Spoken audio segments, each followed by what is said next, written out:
Hey guys, I'm not going to be here for long, but I just want to ask you a quick question. I want to read a news headline to you, and I want to ask you a question about this headline. This is something that should make you think a little bit. The headline is Neighbors Outraged as Toddler, 3 Teens Killed in Weekend Violence. This is a horrific Father's Day. This 3-year-old baby lost his life. That is a headline from Chicago Tribune. And as I read this headline, I'm going to read it to you one more time, and I want you to kind of think about this. The headline is, Neighbors are outraged as Toddler, 3 Teens Killed in Weekend Violence. And then there's a quote, this is a horrific Father's Day. This 3-year-old baby lost his life. Now, here's what I want you to process for a minute as I read this headline to you about, dead teenagers and dead babies.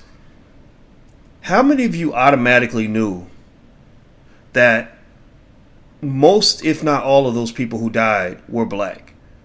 How many of you just knew instinctively when I'm talking about Chicago and I'm talking about death, I'm talking about homicide, I'm talking about black people? How many of you knew that? Like, how many of you really sat back for a minute and said, wait, there's a lot of white people in Chicago. I don't think Chicago is even 50% black. I don't think so. I got to double check that. But there's a lot of white people in Chicago. There's millions and millions and millions and millions of white people. But why is it? And I thought about this today. I read the headline in Chicago Tribune, and when they said that a 3-year-old baby lost his life, I instantly pictured a black baby. When they said 3 teenagers were killed, I instantly pictured 3 black children that were murdered. When I say children, I'm talking about anybody under the age of 18. Why is it? Somebody tell me. I need you guys to really process this for a minute. Why is it that when I hear a story like that, I just know that those people that are dead are black? And these are real These are real deaths. I know. Right now, they're only giving you white people have only given you permission to talk about corona deaths. I know right now, white people have only given you permission to talk about police deaths. But I'm going to give you permission to talk about any death. Like, seriously, I'm giving you. I really just kind of think we need to really process this whole thing. You know, when they get you in these liberal and these conservative boxes, this Democrat Republican bullshit, to the point where black people won't even talk about the reality of what's going on in some of our communities. Like, black people won't even talk about black on black crime. Like, if you bring it up, then you sound like a Trump supporter. You supporting the Republicans. Why in the fuck am I supporting the Republicans when I bring up a dead black baby? When I talk about black people who died, whose lives matter just as much as George Floyd, their lives matter just as much as the people that died from corona. I'm just telling you, as black people, we need to stop getting our cues from white folks. Seriously, we need to stop getting our cues from these politicians and start looking at the reality.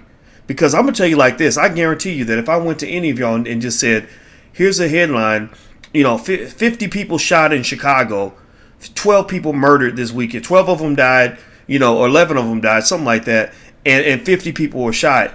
Y'all know as well as I do that you instantly, when you hear about gunshot wounds and deaths, you're thinking about people that look like us. And you're right. You're absolutely right. Why are you right? Well, my sister worked in the coroner's office in Chicago. She said that 95% of her homicide victims who died from gunshot wounds were young black and brown boys. That's what she said.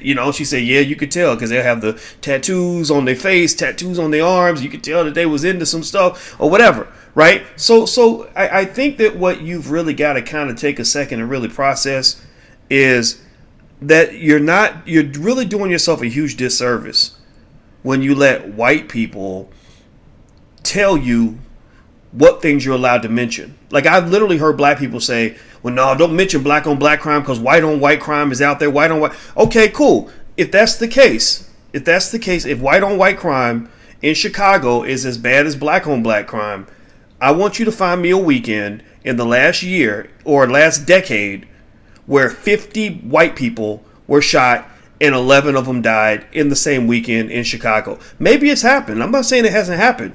I'm just trying to say, because there's more white people. Chicago, thank you for the statistics. Somebody said that Chicago's 49% white, 30% black. I guess the rest is like Latino and stuff like that.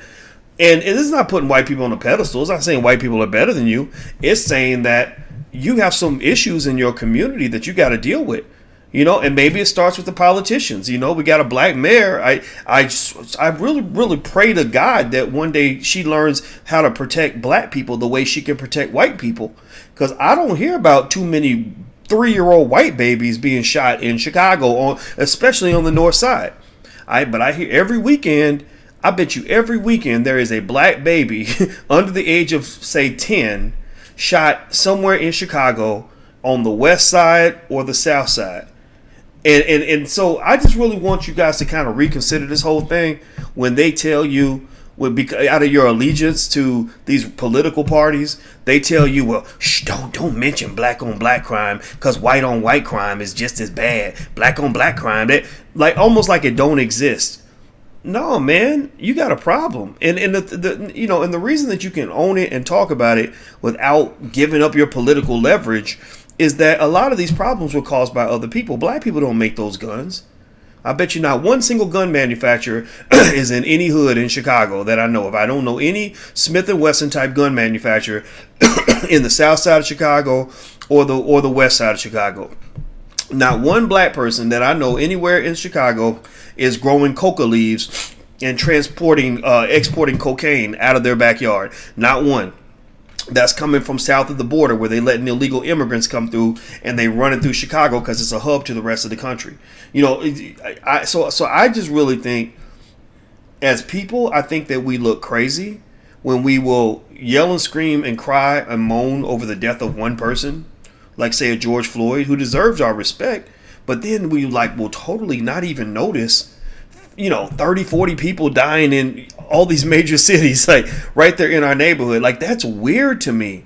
Somebody said, Boyce, are you okay? Hell, fuck no, I'm not okay. And you shouldn't be okay either. If you're sitting around okay in the middle of this chaos, then please get off my channel because you clearly are brain dead.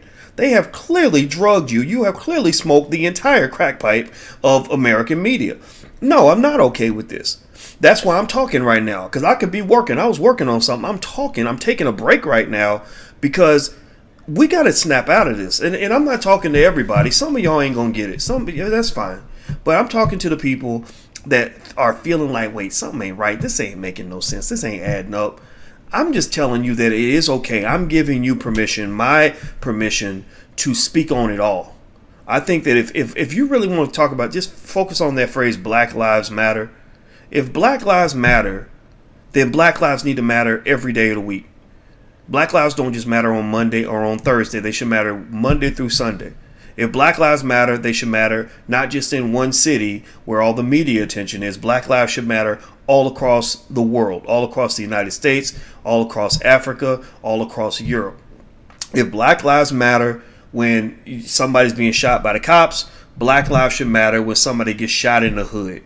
A person's death should not get more attention and more mourning and more ceremonious, whatever the hell that was we did last week with the George Floyd stuff. There shouldn't be more ceremony when one person dies from the hands of the police than there is when another 100 people are dying from all kinds of crazy stuff that's going on in our neighborhoods that don't make no damn sense. So I just really think that as we challenge these systems, you got to make a decision, right? Are you trying to feel good, or are you trying to actually solve the problem? If you're trying to feel like you solved the problem, then keep doing what you're doing, because media will feed you enough symbolism that you can feed yourself on symbolism your entire life. You can sit around and believe that somehow by helping George Floyd's daughter go to college, you've really made a difference in the black community. No, you made a difference in that little girl's life, but that's not the same as really changing a problem, fixing an issue. You can think that by focusing on police homicides, which I believe actually are a fraction of all the crazy stuff happening in our neighborhoods, you can go around convincing yourself that somehow you've just saved a tremendous number of black people because you stopped the police and you stopped coronavirus, but you ignored all the black on black homicides, which are very, very real. Black on black crime is a real thing. And you can also keep ignoring all the other ways that black people die. all the black deaths. I mean, sure, we got corona, absolutely, but then you have diabetes and heart disease and strokes and hypertension and all these other things that are killing black people, and you completely ignore those because you're focused on one thing, and you think that focusing on more than one thing is going to cause you to lose focus, or it's not going to work, or you're not going to be able to make a difference anymore. And I'm just saying that it's okay to acknowledge it all. It's okay, if you're really trying to stop something, like if you're really trying to sort of implement this idea that says Black Lives Matter, then they have to matter all the time. They can't just matter in certain situations. That don't even make no damn sense. Because to some extent, that makes you a white supremacist. And the reason that makes you a white supremacist is because you tend to only believe Black Lives Matter when white people give you permission. You tend to only believe Black Lives Matter when white media covers a particular crime. You only believe Black Lives Matter when a million white activists show up and protest alongside you, but Black lives don't matter in the areas where the white people won't show up, right? So to me, that makes you a white supremacist because you're allowing the Democrat-Republican divide created by your oppressor to help to determine when you are allowed to have righteous outrage over what's happening to your people, right? So George Floyd gets all the attention, all the celebration, all the grief, all the respect, and you don't even know the names of all those people that died this week in Chicago and in every other city across America. So you're inherently stating that his life is more important than their life, and I think you got to reconsider that policy, because I don't think that's going to win for you, and it actually makes us a little bit crazy. So I'm not a white supremacist. I don't get my fucking cues from white people. I don't get my cues from you. I don't get my cues from anybody. I get my cues from what I see. I get my cues from God. I get my cues from my conscience. And my conscience tells me that something is not right about this. That if you don't want to talk about black on black crime and want to act like, like in the city of Chicago, you really want to run around here trying to lie to me and convince me that people are being shot up in the white neighborhoods the same way they're being shot up in the hood. That's just stupid, because none of that is confirmed by any facts or any data whatsoever. But what happens in politics, and I'm just telling you, I'm talking to the people that really are trying to be smart here. What happens in politics is politics just makes you stupid. It really makes you see an elephant in the room and not see the elephant, right? It really, like literally because I notice this, because I tend to be heavily focused on facts, data, and logic. And I can lay out facts, data, and logic to support almost every single thing I say. And people won't respond to that. It's not like people say, I never thought of it like that. You're absolutely correct. There are some people who just get mad. All they know how to do is get mad. And then what they'll do is they'll attack. They'll say, oh, you must be a Trump supporter. Who did I mention Trump? Like, where did Trump's name even come into the conversation, right? And that to me tells me, again, it's a white supremacist construct that you're operating in, because you're operating in this world where either you're a Democrat or a Republican. So white people pick two categories for you. For your dumb black ass, you got two categories. You can either be a Democrat or a Republican, and if you're not one, then you must be the other. I'm not doing any of that. You're talking to a free black man right now. And I really think at the end of the day, it's going to be the free black people that are going to help liberate us from this nonsense. It's not going to be the slaves. So anyway, that was my 2 cents. I just had to share that. And I just saw that headline, and all those people died. And it was a simple little thing. I read the headline, and I'll read it again for you. It says, neighbors outraged as toddler and 3 teens killed in weekend violence. So in Chicago this weekend, over 50 people were shot. About 11 of them died. 11 or more died. And it says, so there's a quote here that says, "This is a horrific Father's Day. This 3-year-old baby lost his life." And I thought about that, and I said, God damn, I cannot believe it blows my mind. I said, because I stated, I put it on my page, and I was like, this is what's happening to our people. And I said, Boyce, how did you know that these were black people who got murdered? And I said, damn, I knew because I knew. I knew because it's always us. It's almost always us.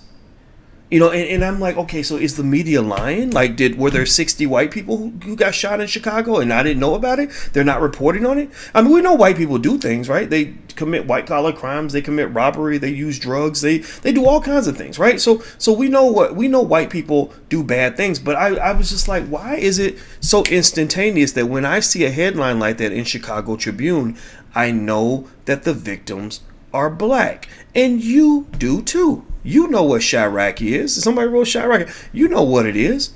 So ask yourself that question. How is it that when you see a headline like that, you instantly picture a black face? Like if I said, bet me money, I'm gonna bet you $50 on the race of that baby that died. And how many of you, give me a yes or no in the chat. Give me a yes or no. How many of you would have said black if it was $50 on the line and you had to bet on the race of that 3-year-old baby that died? How many of you would have guessed black? It would have been almost everybody. And that right there is something you got to really think about. It means that you are so numb to your own death and your own suffering, that in your own genocide, that you don't even pay no attention to it. And you don't really talk much about it because white media has not given you the right to do that. I guarantee you that if tomorrow Rachel Maddow and all those MSNBC types started talking about the death and the violence in Chicago, y'all be all over it. That will be the #1 topic of conversation in the black community. But because they're not discussing it, because they've told you, they've instructed you, your bosses have told you that bringing up black on black crime is really supporting the Republicans, a lot of y'all Negroes won't even mention it. So that makes you a sucker, man. I'm sorry, that makes you a sucker. Anyway, I gotta go, guys. Have a good night. Thank you for listening. Hit the thumbs up button and stuff like that on your way out. And just think about what I said. You don't have to agree, but just think about it. If you can prove me wrong, then that's cool. But if you can't prove me wrong, then you just reacted on emotion. I can't respond to your emotions. I can only respond to facts and information and logic. So take care, everybody. My heart goes out to all those people that died this weekend, and hopefully they'll get the attention they deserve. So have a good night, everybody. I'll see you soon. Be good. Peace.